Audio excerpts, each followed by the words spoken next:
ಸ್ವಾತಂತ್ರ್ಯ ಸ್ವಾತಂತ್ರ್ಯ ಸ್ವಾತಂತ್ರ್ಯ ಸ್ವಾತಂತ್ರ್ಯ ಮೂರಕ್ಷರದೊಳೇನು ಮಾಡವಿಹುದೋ ಸ್ವಾತಂತ್ರ್ಯ ಯಜ್ಞದಲ್ಲಿ ಬಲಿಗೊಂಡ ಬಂಧುಗಳ ನುಡಿಪಲೇಖನಿಬೇಕು ರಕ್ತವದ ಕೆಮಸಿ. ಎಲ್ರಿಗೂ ನಮಸ್ಕಾರ. ಸುಕೃತಿ ಪುಸ್ತಕ ಪರಿಚಯ ಸ್ವರಾಜ್ಯ 75ರ ಸರಣಿ ಕಾರ್ಯಕ್ರಮದ ಭಾಗವಾಗಿ ಈ ದಿನ ಸ್ವಾತಂತ್ರ್ಯ ಹೋರಾಟದ ಹೀರೋಗಳು ಅನ್ನುವಂಥ ಪುಸ್ತಕ ಪರಿಚಯವನ್ನು ಈಗ ಮಾಡ್ತಾ ಇದ್ದೇನೆ. ಇದರ ಕರ್ತೃ ಡಾಕ್ಟರ್ ಬಾಬು ಕೃಷ್ಣಮೂರ್ತಿಗಳು. ಬಾಬು ಕೃಷ್ಣಮೂರ್ತಿಗಳು ಬಾಲ್ಯದಿಂದಲೇ ರಾಷ್ಟ್ರೀಯ ಸ್ವಯಂ ಸೇವಕ ಸಂಘದ ಕಾರ್ಯಕರ್ತ. ಅವರಲ್ಲಿ ದೇಶಭಕ್ತಿ ಬಾಲ್ಯದಿಂದಲೇ ಇದ್ದ ಕಾರಣ ಅವರು ಬೆಳೆದಂತೆಲ್ಲ ದೇಶಭಕ್ತಿಯ ವಿಷಯಗಳನ್ನು ಜನಗಳಿಗೆ ತಿಳಿಸೋದನ್ನ ಕಥೆಗಳ ಮೂಲಕ ತಿಳಿಸಿದ್ದಾರೆ. ಎಲ್ಲ ವಯೋಮಾನದವರಿಗೆ, ಮಕ್ಕಳಿಗೆ, ಕಿಶೋರರಿಗೆ, ತರುಣರಿಗೆ, ಹಿರಿಯರಿಗೆ ಥರದ ರೀತಿಯಲ್ಲಿ ಅವರು ಪರಿಚಯವನ್ನು ಮಾಡಿಕೊಟ್ಟಿದ್ದಾರೆ.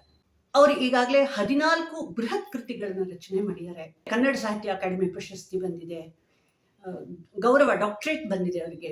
ಅಂಥ ಹಿರಿಯ ದೇಶಭಕ್ತ ಸ್ವಭಾವದ ಬಾಬು ಕೃಷ್ಣಮೂರ್ತಿಗಳು ಸಮಾಜಕ್ಕೆ ಸತತವಾಗಿ ಈ ದೇಶಭಕ್ತಿಯ ವಿಶೇಷತೆಯನ್ನು ತಿಳಿಸ್ತಾ ಬಂದಿದ್ದಾರೆ.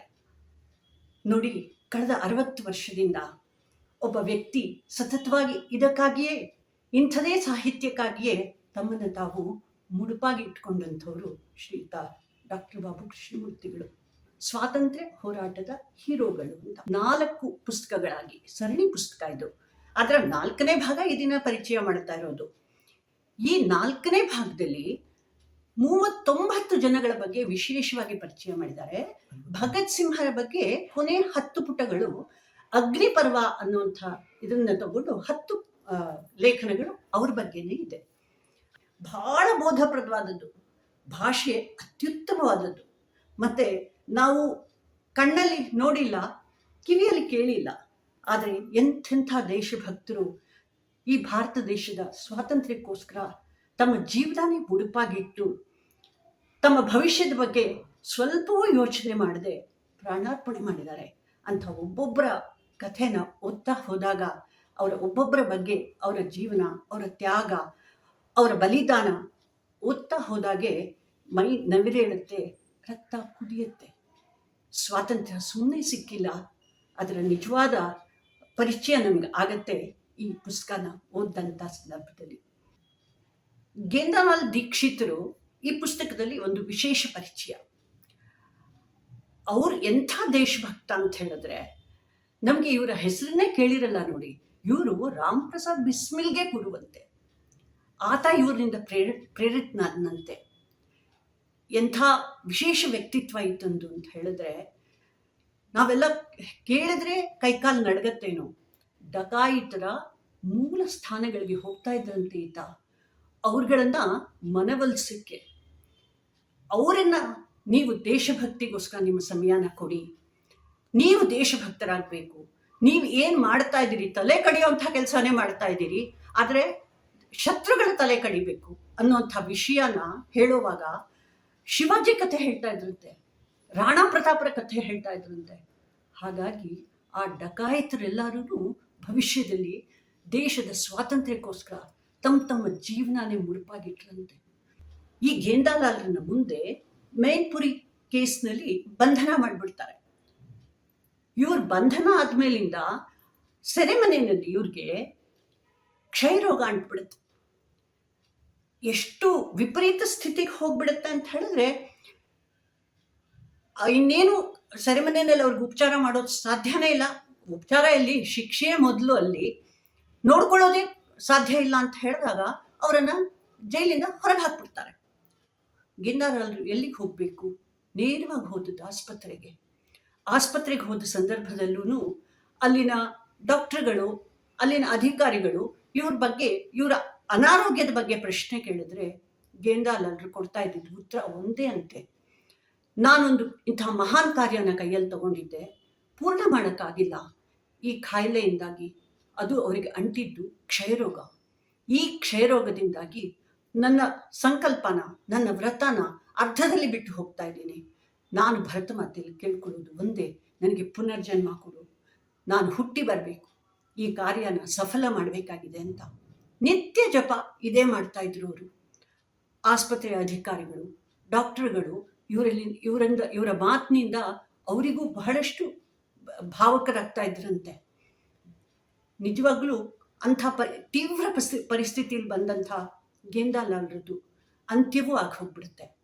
ಆದರೆ ನೋಡಿ, ಸೆರೆಮನೆಯಿಂದ ಬಂದಾತ ಯಾರೂ ಅವ್ರ ಜೊತೆಯಲ್ಲಿಲ್ಲ, ಅವರ ಅಂತ್ಯ ಆಗಿಬಿಟ್ಟಿದೆ. ಇವರ ಮಾತಿನಿಂದಾಗಿ ಪ್ರೇರಿತರಾದಂಥ ಆ ಡಾಕ್ಟ್ರುಗಳು, ಆ ಅಧಿಕಾರಿಗಳು ತಾವೇ ಸ್ವತಃ ಇವರ ಅಂತ್ಯ ಸಂಸ್ಕಾರ ಮಾಡಿದ್ರಂತೆ ಶ್ರದ್ಧಾ ಭಕ್ತಿಯಿಂದ. ಇದು ಗೆಂದಾಲಾಲ್ರ ಪರಿಚಯ. ಇಂಥ ಪರಿಚಯಗಳು ಈ ಪುಸ್ತಕದಲ್ಲಿರುವಂಥ 39 ಜನರ ಪರಿಚಯವೂ ಹೀಗೆ ಇದೆ. ಕೊನೆ 10 ಪುಟ ಅಂತೂ ಅದ್ಭುತ. ನೀವೆಲ್ಲರೂ ಖಂಡಿತ ಈ ಪುಸ್ತಕ ತಗೋಬೇಕು, ಖಂಡಿತ ಎಲ್ಲರೂ ಓದಬೇಕು. ಎಂಥೆಂಥ ದೇಶಭಕ್ತರು ನಮ್ಮ ಈ ಸ್ವಾತಂತ್ರ್ಯಕ್ಕೋಸ್ಕರ ತಮ್ಮ ಪ್ರಾಣಾರ್ಪಣೆ ಮಾಡಿದ್ದಾರೆ ಅನ್ನೋದನ್ನು ತಿಳ್ಕೊಳ್ಬೇಕು. ಮುಂದಿನವರು ಸತೀಶ್ ಚಂದ್ರ ಮುಖರ್ಜಿಗಳು ಅಂತ. ಇವರು ಬಂಗಾಳದ ಬಾರಿಸಾಲ್ನವರು. ವಂದೇ ಮಾತರಂ ಚಳುವಳಿ ತುಟ್ಟ ತುದಿಯಲ್ಲಿದ್ದಂತಹ ದಿನಗಳದು. ಇವರ ತಾಯಿ ಮಗನಿಗೆ ಹೇಳ್ತಾರಂತೆ, ನೀನು ವಿದ್ಯಾವಂತ, ಕುಟುಂಬದ ವಿಶೇಷ ಕುಡಿ, ನೀನು ನಮ್ಮ ಕುಲ ಮುಂದೆ ಸಾಗಬೇಕಾಗಿದೆ, ಮದುವೆ ಆಗು ಅಂತ. ಸತೀಶ್ ಚಂದ್ರ ಮುಖರ್ಜಿಗಳು ಪರಮ ದೇಶಭಕ್ತ, ಜೊತೆಗೆ ಅಧ್ಯಾತ್ಮದಲ್ಲಿ ಅವರಿಗೆ ಅತೀವ ಆಸಕ್ತಿ. ತಾಯಿಗೆ ಹೇಳ್ತಾರೆ, ನಿನ್ನ ಮನಸ್ಸನ್ನು ನೋಯಿಸಬಾರ್ದು ಅಂತ ಹೇಳಿ ನಾನು ಮದುವೆ ಆಗ್ತೇನೆ, ಆದರೆ ನಾನೆಂದು ಗೃಹಸ್ಥ ಆಗೋದಿಲ್ಲ ಅಂತ. ತಾಯಿ ಆತ ಗೃಹಸ್ಥನಾಗಬೇಕು, ಕ್ರಾಂತಿಕಾರಿ ಕಾರ್ಯದಿಂದ ಹೊರಗೆ ಬರಬೇಕು ಅಂತಲೇ ಆಸೆ ಪಟ್ಟಂಥವ್ರು. ಯಾವಾಗ ಇದೆರಡೂ ಸಾಧ್ಯ ಆಗಲ್ಲ ಅಂತ ಗೊತ್ತಾಯಿತೋ, ನೀನು ಯಾವ ಕಾರ್ಯ ಮಾಡ್ತಾ ಇದೆಯಾ ಅದರಲ್ಲಿ ಯಶಸ್ವಿಯಾಗು ಅಂತ ಹೇಳಿ ಅವರನ್ನು ಪೂರ್ತಿ ಸ್ವತಂತ್ರವಾಗಿ ಬಿಟ್ಟರಂತೆ. ತಾಯಿಯ ಆಶೀರ್ವಾದವನ್ನು ಪಡೆದಂಥ ಸತೀಶ್ ಚಂದ್ರ ಭವಿಷ್ಯದಲ್ಲಿ ತನ್ನ ಅನುಕೂಲಸ್ಥ ಕುಟುಂಬ ಆದ್ದರಿಂದ ತಾನಿದ್ದ ಭೂಮಿಯನ್ನೇ ಶಂಕರ ಮಠವಾಗಿ ಪರಿವರ್ತನೆ ಮಾಡ್ತಾರೆ. ಅಲ್ಲಿ ವಿಶೇಷವಾಗಿ ಕ್ರಾಂತಿಕಾರಿ ಚಟುವಟಿಕೆಗಳಿಗೆ ಅವಕಾಶ ಮಾಡಿಕೊಡ್ತಾರೆ. ಅವರ ಮಾತುಗಳು ಮುತ್ತಿನಂಥ ಮಾತುಗಳು. ಬಲಿದಾನದ ವಿನ ಸ್ವಾತಂತ್ರ್ಯ ಸಿಗೋದಿಲ್ಲ. ಭಾರತ ಸ್ವಾತಂತ್ರ್ಯ ಪಡೆಯದಿದ್ದಲ್ಲಿ ಧರ್ಮಕ್ಕೆ ಅರ್ಥವೇ ಇಲ್ಲ. ಸ್ವತಂತ್ರ ಭಾರತದಲ್ಲಿ ಮಾತ್ರ ಹಿಂದೂ ಧರ್ಮ ಬೆಳೆಯೋಕ್ಕೆ ಸಾಧ್ಯ. ಇಂಥ ವಿಶೇಷವಾದಂಥ ಚಿಂತನೆಗಳನ್ನು ಇಟ್ಟುಕೊಂಡು ಸತತವಾಗಿ ಕಾರ್ಯಕ್ಕೆ ಪ್ರೇರೇಪಣೆಯನ್ನು ಕೊಟ್ಟಂಥವರು ಸತೀಶ್ ಚಂದ್ರ ಮುಖರ್ಜಿಗಳು. ಭವಿಷ್ಯದಲ್ಲಿ ಅವರೇ ಪ್ರಜ್ಞಾನಂದರು. ಸ್ವಾಮಿ ಪ್ರಜ್ಞಾನಂದರಾಗಿ ಎಲ್ಲ ಕ್ರಾಂತಿಕಾರಿ ಚಟುವಟಿಕೆಗಳಿಗೆ ಬೆನ್ನೆಲುಬಾಗಿ ನಿಂತು ತಮ್ಮ ಅಂತ್ಯಕಾಲದಲ್ಲಿ, ಅಂದರೆ ಅವರ 37ನೇ ವಯಸ್ಸಿನಲ್ಲೇ ಅವರಿಗೆ ಆಸ್ತಮಾ ಆಗಿಬಿಡುತ್ತೆ. ಆಸ್ತಮಾದ ಕಾರಣನೇ ಅವರ ಅಂತ್ಯ ಆಗತ್ತೆ. ಅಂಥ ವಿಶೇಷ ವ್ಯಕ್ತಿ ಸತೀಶ್ ಚಂದ್ರ ಮುಖರ್ಜಿಗಳು. ಬಾಬು ಕೃಷ್ಣಮೂರ್ತಿಗಳ ಭಾಷಾ ಪರಿಚಯ ಮಾಡಬೇಕು ಅಂತ ಅನಿಸ್ತಾ ಇದೆ ನನಗೆ. ನಾನಿಬಾಲ ಕ್ರಾಂತಿಕಾರಿಗಳ ಪತ್ನಿಯೋ ಎಂಬಂತೆ ನಟಿಸಿ ಜೈಲಿನಿಂದ ರಹಸ್ಯಗಳನ್ನು ಹೊರತಂದಂಥವ್ರು. ಅಮರೇಂದ್ರ, ಅತುಲ್ ಕೃಷ್ಣ ಘೋಷ್ ಮುಂತಾದ ಕ್ರಾಂತಿಕಾರಿಗಳೊಡನೆ ಆಕೆ ಸಮಾಲೋಚನೆ ನಡೆಸ್ತಾ ಇದ್ರು.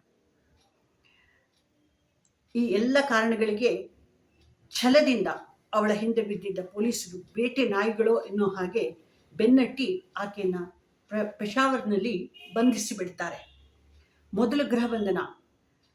ಆಗಲೇ ಆಕೆಗೆ ಅಡರಿಕೊಂಡಿತ್ತು ಕಾಲರ ಸಾಂಕ್ರಾಮಿಕ ಕಾಯಿಲೆ.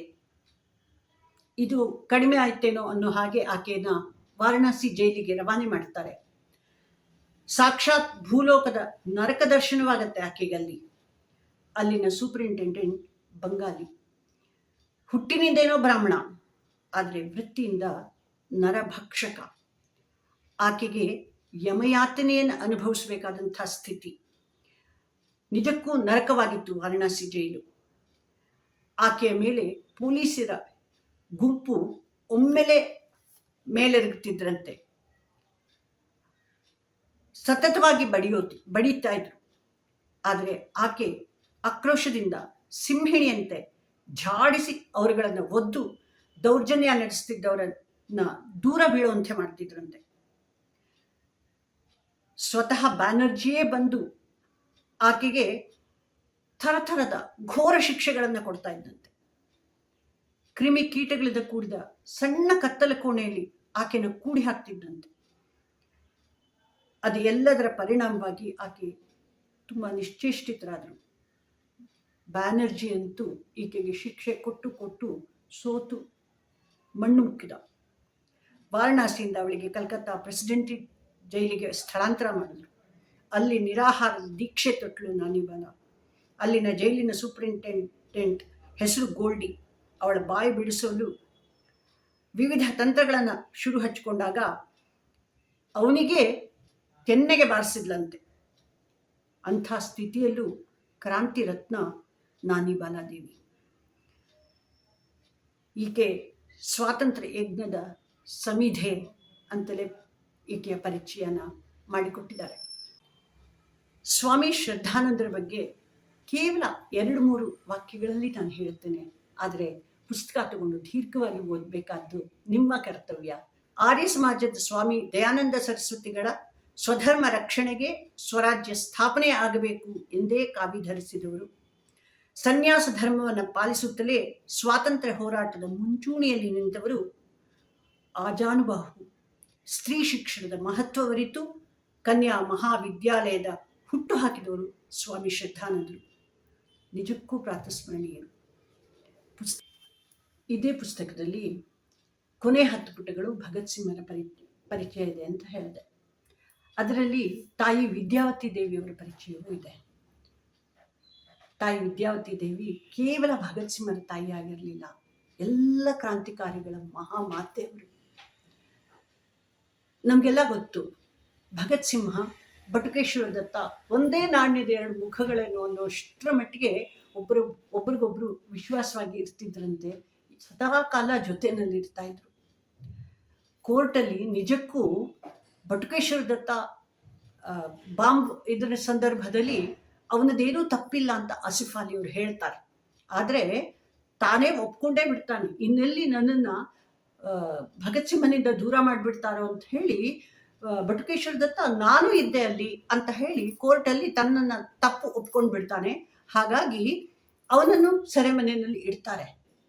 ಸೆರೆಮನೆಯಲ್ಲಿ ಇಡುವಾಗ ಭಗತ್ ಸಿಂಹನಿಗೆ ಗಲ್ಲು ಶಿಕ್ಷೆ ಅಂತ ಹೇಳಿ ಘೋಷಣೆ ಆಗ್ಬಿಡತ್ತೆ. ಆದರೆ ಬಟುಕೇಶ್ವರ ದತ್ತನಿಗೆ ಕರಿನೀರಿನ ಶಿಕ್ಷೆ ಅಂತ ಹೇಳಿ ಅಂಡಮಾನಿಗೆ ಕಳಿಸ್ಬಿಡ್ತಾರೆ. ಅವನಿಗೆ ಶಿಕ್ಷೆ ತಗೊಳ್ಳಿಕ್ಕೆ ಏನೂ ಚಿಂತೆ ಇಲ್ಲ, ಆದರೆ ಇವನಿಂದ ದೂರ ಆದೆ ಅನ್ನೋದು ಒಂದೇ ದುಃಖ ದತ್ತನ್ಗೆ. ಅಲ್ಲಿ ಅವನಿಗೆ ಕ್ಷಯರೋಗ ಬಂದ್ಬಿಡುತ್ತೆ. ಅವನನ್ನು ಭಾರತಕ್ಕೆ ಕರ್ಕೊಂಡು ಬರ್ತಾರೆ. ಇಬ್ರು ಒಂದೇ ಜೈಲಿನಲ್ಲಿ ಇರ್ತಾರೆ. ಆ ಸಂದರ್ಭದಲ್ಲಿ ಒಂದ್ಸಲಿ ತಾಯಿ ವಿದ್ಯಾವತಿ ದೇವಿಯವರು ಇವರಿಬ್ಬರನ್ನೂ ನೋಡಬೇಕು, ಬಟುಕೇಶ್ವರ ಅಲ್ಲಿಂದ ಕ್ಷಯರೋಗದಲ್ಲಿ ನರಳ್ತಾ ಇದ್ದಾನೆ, ಅವನನ್ನು ನೋಡಬೇಕು ಅಂತ ಹೇಳಿ ಬರ್ತಾರೆ. ಬಂದಂಥ ಸಂದರ್ಭದಲ್ಲಿ ಇಬ್ಬರಿಗಾಗಿ ರೊಟ್ಟಿ ತಗೊಂಡು ಬಂದಿದ್ರಂತೆ. ಬಹಳ ಸ್ವಾಭಾವಿಕವಾಗಿ ಅವರು ರೊಟ್ಟಿಯನ್ನು ತಿನ್ನಿಸ್ಬೇಕು ಅನ್ನೋಂಥ ಯೋಚನೆ ಮಾಡೋ ಹೊತ್ತಿಗೆ ದತ್ತ ಹೇಳ್ತಾನಂತೆ, ಭಗತ್ ಸಿಂಹಂಗೆ ಮೊದಲು ತಿನ್ನಿಸಿ ಅಂತ. ಭಗತ್ ಹೇಳ್ತಾನಂತೆ, ಇಲ್ಲ ದತ್ತಂಗೆ ಮೈಯಲ್ಲಿ ಹುಷಾರಿಲ್ಲ, ಅವನಿಗೆ ಮೊದಲು ತಿನ್ನಿಸಿ ಅಂತ. ತಾಯಿ ಏನು ಮಾಡಬೇಕು? ಇಬ್ಬರನ್ನೂ ನೋಡ್ತಾ ಇದ್ದಾರೆ. ಇವನು ಅವನಿಗೆ ತಿನ್ನಿಸಿ ಅಂತ, ಇವನಿಗೆ ತಿನ್ನಿಸಿ ಅಂತ. ಆ ತಾಯಿ ಏನು ಮಾಡಿದ್ರಂತೆ ಗೊತ್ತಾ? 2 ಕೈಯಲ್ಲಿ ರೊಟ್ಟಿ ಚೂರುಗಳನ್ನ ಹಿಡ್ಕೊಂಡು ಇಬ್ಬರಿಗೂ ಒಟ್ಟಿಗೆ ತಿನ್ನಿಸಿದ್ರಂತೆ. ಕಣ್ಣಲ್ಲಿ 2 ಮಕ್ಕಳು, ಒಬ್ಬನಿಗೆ ಕ್ಷಯರೋಗ, ಇನ್ನೊಬ್ಬನಿಗೆ ಗಲ್ಲು ಶಿಕ್ಷೆ. ನೆನಪಿಗೆ ಬಂತೋ ಏನೋ, ಧಾರಾಕಾರವಾಗಿ ಕಣ್ಣಲ್ಲಿ ನೀರು ಬರ್ತಿತ್ತಂತೆ. ಕೇವಲ ಇವ್ರ ಕಣ್ಣಲ್ಲಿ, ತಾಯಿ ವಿದ್ಯಾವತಿಯವ್ರ ಕಣ್ಣಲ್ಲಿ ಮಾತ್ರ ಅಲ್ಲ, ದತ್ತನ ಕಣ್ಣಲ್ಲೂ ನೀರು ಬರ್ತಿತ್ತು, ಭಗತ್ ಸಿಂಹನ ಕಣ್ಣಲ್ಲೂ ನೀರು ಬರ್ತಿತ್ತು. ಎಲ್ಲರೂ ಭಾವುಕರಾಗಿದ್ದರು. ಆ ತಾಯಿ 2 ಕೈನಲ್ಲಿ ಇಬ್ಬರಿಗೂ ರೊಟ್ಟಿ ತಿನ್ನಿಸಿದ್ದು ಮಾತ್ರ ಅಲ್ಲ, ಇಬ್ಬರ ಕಣ್ಣುಗಳನ್ನು ತನ್ನ 2 ಕೈಯಲ್ಲಿ ಒರೆಸಿದ್ರಂತೆ. ಎಂಥ ಮಹಾಮಾತೆ ಅಲ್ಲ. ಭಗತ್ ಸಿಂಹನಿಗೆ, ರಾಜಗುರು ಸುಖದೇವ್ ಅವರಿಗೆ ಗಲ್ಲು ಶಿಕ್ಷೆ ಆಯಿತು. ಅವರು ಎಲ್ಲರ ಸಮಾಧಿಯು ಫಿರೋಜ್ಪುರದಲ್ಲಿ ಆಗುತ್ತೆ. ದತ್ತ ಹೇಳ್ತಾನೆ, ನನ್ನ ಅಂತ್ಯ ಸಂಸ್ಕಾರ ಸಹ ಇವರುಗಳ ಜೊತೆಯಲ್ಲೇ ಆಗಬೇಕು ಅಂತ. ಯಾವುದೇ ಸಂದರ್ಭದಲ್ಲೂ ದತ್ತ ಭಗತ್ ಸಿಂಹನಿಂದ ದೂರ ಇರಲಿಕ್ಕೆ ತಯಾರಾಗೇ ಇರಲಿಲ್ಲ. ಇವ್ರುಗಳ ಅಂತ್ಯ ಆದಮೇಲೆ ಸುಮಾರು 32 ವರ್ಷಗಳ ನಂತರ 1963ರಲ್ಲಿ ದತ್ತ ಅದೇ ಕ್ಷಯರೋಗದಲ್ಲಿ ಅಂತ್ಯ ಆಗತ್ತೆ. ಅವನ ಅಣ್ಣ ವಿಶ್ವೇಶ್ವರ ದತ್ತ ಅವನ ಅಂತ್ಯ ಸಂಸ್ಕಾರ ಮಾಡಬೇಕು ಅಂತ ಹೇಳಿದಾಗ ಆತನಿಗೂ ಗೊತ್ತು, ತಾಯಿ ವಿದ್ಯಾವತಿ ದೇವಿಯವರು ಭಗತ್ ಸಿಂಹನ ಕಳ್ಕೊಂಡ ಮೇಲೆ ಇವನನ್ನು ತನ್ನ ಮಗನಂತಲೇ ಪ್ರೀತಿಯನ್ನು ತೋರಿಸಿದಂಥವರು ಆ ದಿನ ಸಹ ಜೊತೆಯಲ್ಲಿ ಇದ್ದರು. ಆಕೆಗೂ ಗೊತ್ತು ದತ್ತನ ಆಸೆ ಏನು ಅಂತ. ಇಬ್ಬರು ದತ್ತನ ಶವವನ್ನು ತಗೊಂಡು ಫಿರೋಜ್ಪುರಕ್ಕೆ ಹೋದ್ರಂತೆ. ಅಲ್ಲಿ ಭಗತ್ ಸಿಂಗ್, ರಾಜ್ಗುರು, ಸುಖದೇವ್ ಅವರ ಸಮಾಧಿಯ ಪಕ್ಕದಲ್ಲೇ ದತ್ತನ ಅಂತ್ಯ ಸಂಸ್ಕಾರವೂ ಆಗುತ್ತೆ. ಅಂತ್ಯ ಸಂಸ್ಕಾರ ಆದ ನಂತರ ಆಕೆಗೆ ದುಃಖದ ಕಡಲು ಒಡೆದು ಹೋಯಿತು ಅಂತ ಅನಿಸುತ್ತೆ. ಆಕೆ ಹೇಳ್ತಾಳೆ, ಸಂಕಲ್ಪದಂತೆ ನೀವು 4 ಜನ ಒಟ್ಟಿಗೆ ಆದ್ರಿ, ಆದರೆ ನಾನು ಮಾತ್ರ ದೂರದಲ್ಲಿ ಇದ್ದೇನೆ ಅಂತ. ಅದನ್ನು ಕೇಳಿದ ಎಲ್ಲರ ಕರುಳು ಕೂಗಿ ಕರಿಯತ್ತೆ ಅಂತ ಅನಿಸುತ್ತೆ. ಇಂಥ ಒಬ್ಬೊಬ್ಬ ವ್ಯಕ್ತಿಯ, ಒಬ್ಬೊಬ್ಬ ತ್ಯಾಗದ, ಒಬ್ಬೊಬ್ಬರ ಬಲಿದಾನದ ಪರಿಚಯವನ್ನು ಹೃದಯ ಮುಟ್ಟೋ ಹಾಗೆ ಅಂದಿನ ಸ್ಥಿತಿ ಏನಿತ್ತು ಯಥಾವತ್ ಚಿತ್ರಣ ಮಾಡಿದ್ದಾರೆ. ಎಲ್ಲ ವಿಷಯಗಳನ್ನು ತಿಳಿಸುವಂಥ ಸಂದರ್ಭದಲ್ಲಿ ಇಂದಿಗೂ ಕಣ್ಣಿಗೆ ಕಟ್ಟಿದಂತಿದೆ ಡಾಕ್ಟರ್ ಬಾಬು ಕೃಷ್ಣಮೂರ್ತಿಗಳು ಈ ಪುಸ್ತಕವನ್ನು ಬರೆದಂಥ ರೀತಿ. ಹಾಗಾಗಿ ಇಡೀ ಪುಸ್ತಕ ಸರಣಿಯನ್ನು ನಾವೆಲ್ಲರೂ ಕೊಂಡ್ಕೊಂಡು ಓದಲೇಬೇಕು. ಇವರು ಎಲ್ಲರೂ ಪ್ರಾತಸ್ಮರಣೀಯರು. ದೇಶಕ್ಕಾಗಿ, ಸ್ವಾತಂತ್ರ್ಯಕ್ಕಾಗಿ ತಮ್ಮ ಪ್ರಾಣಾರ್ಪಣೆಯನ್ನು ಮಾಡಿದಂಥವ್ರು.